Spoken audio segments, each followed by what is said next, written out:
বহিৰাজ্যত পুনৰ আক্ৰান্ত উত্তৰ পূবৰ যুৱতী। নাৰ্ছিং কলেজৰ হোষ্টেলত আক্ৰমণ উত্তৰ পূবৰ ছাত্ৰীক।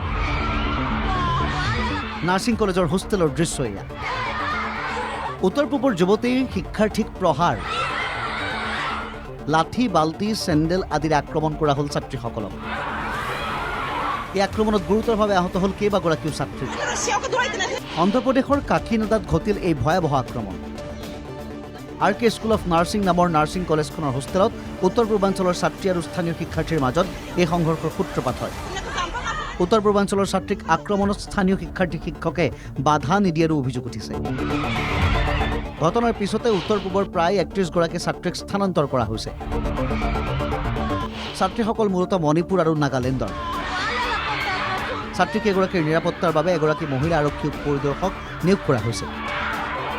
বৰ্তমান পৰিস্থিতি নিয়ন্ত্ৰণত আছে আৰু ছাত্ৰীসকল সুৰক্ষিত অৱস্থাত আছে বুলি অন্ধ্ৰ চৰকাৰে প্ৰকাশ কৰিছে। এটা মোবাইল ফোন চুৰিক কেন্দ্ৰ কৰি সংঘৰ্ষৰ সূত্ৰপাত ঘটে।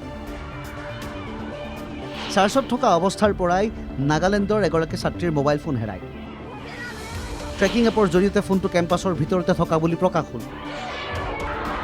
ছাত্ৰীসকলে সোধা পোছা কৰাত স্থানীয় ছাত্ৰী আৰু বাসিন্দাৰ সৈতে তৰ্কাতৰ্কি হয়, যিয়ে পিছলৈ মাৰপিটৰ ৰূপ লয়। ঘটনাটোত কেইবাগৰাকীও ছাত্ৰী আহত হৈছে।